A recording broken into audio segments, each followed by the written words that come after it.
Hello അസ്സാം വലൈക്കും. പുതിയ വീഡിയോയിലേക്ക് എല്ലാവർക്കും സ്വാഗതം. ഇന്ന് എന്തുണ്ടാക്കുന്നതെന്ന് പറഞ്ഞാൽ അണ്ടക്കറി, മുട്ടേൻ്റെ കറി.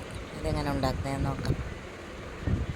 അതിന് 2 സവോള മുറിച്ചിട്ടെടുത്തിന് ഞാൻ. പിന്നെ കുറച്ച് കൊത്തമീർ, 3-4 പച്ചമുളകും, പിന്നെ 2 തക്കാളി എടുത്തിന് ഞാൻ.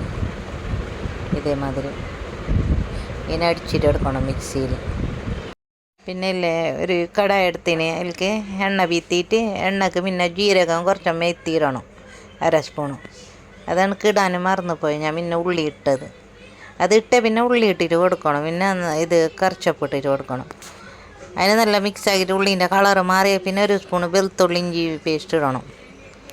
അതിൻ്റെ കളർ മണം മാറിയ പിന്നെ 1/2 സ്പൂണ് മഞ്ഞൾപ്പൊടി, പിന്നെ ആവശ്യത്തിന് ഉപ്പ്, 2 സ്പൂണ് മുളക് പൊടി, പിന്നെ 1/2 സ്പൂണ് മല്ലിപ്പൊടി ഇളക്കിയിട്ട് കൊടുക്കണം. നല്ല മിക്സാക്കിയിട്ട് കൊടുക്കണം, ഇളക്കിയിട്ട് ഇതേമാതിരി. പിന്നെ ഞാൻ അരച്ചിട്ട് വെച്ചില്ലേ തക്കാളി ഓർ കൊത്തമീർ പച്ചമുളക്, അതിനിട്ടാൽ മതി. പിന്നെ വലിയ സ്പൂണിൽ 2 സ്പൂണില്ലേ ദഹി ഇടണം, തൈര്. അങ്ങനെ ഇളക്കിയിട്ട് അങ്ങനെ കൊണ്ട് ഞാൻ ഒരു സൈഡിലില്ലേ മുട്ട വേവിച്ചിട്ട് വെച്ചിനെ. ഇത് ഈ കളറായ പിന്നെ ഇല്ല കുറച്ച് മെത്തി പൊടിച്ചിട്ട് വേണം, കസ്തൂരി മെത്തിയിൽ അതിനെ പൊടിച്ചിട്ട് ഞാൻ അണ്ട മുറിച്ചിട്ട് ഇത് ഇതേമാതിരി വെക്കിനെ, അണ്ട വേവിച്ച അണ്ടന പിന്നെ ഇൽക്കിട്ടിട്ട് കൊടുത്താൽ മതി. നല്ല ടേസ്റ്റ്. നിങ്ങൾക്ക് ഉണ്ടാക്കിയിട്ട് നോക്കി അഭിപ്രായം പറയാതെ. ഇതേമാതിരി ഇതിനെ ഇട്ട് പിന്നെ നല്ലോണം ഇളക്കിയിട്ട് കൊടുക്കണ്ട, കുറച്ച് മിക്സ് ആക്കിയിട്ട് ഇത് മുകളിലേക്ക് കൊത്തമീർ ഇട്ടിട്ടില്ലേ ഇത് ഓഫ് ചെയ്താൽ മതി ഗ്യാസ്.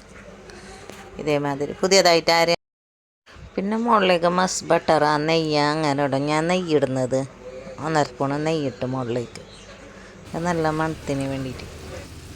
ഈ ചപ്പാത്തിൻ്റെ കഴിക്കാൻ നല്ല കറി അടിപൊളി. മുകളിലേക്ക് കൊത്തമീർ ഇട്ടാൻ കഴിയും. പിന്നെ പുതിയതായിട്ട് ആരും കാണുന്നില്ല, ലൈക്ക് ഷെയർ ആക്കാൻ മറക്കണ്ട. പുതിയ വീണായിട്ട് കാണാം. അസ്സലാമു അലൈക്കും. ബായ്.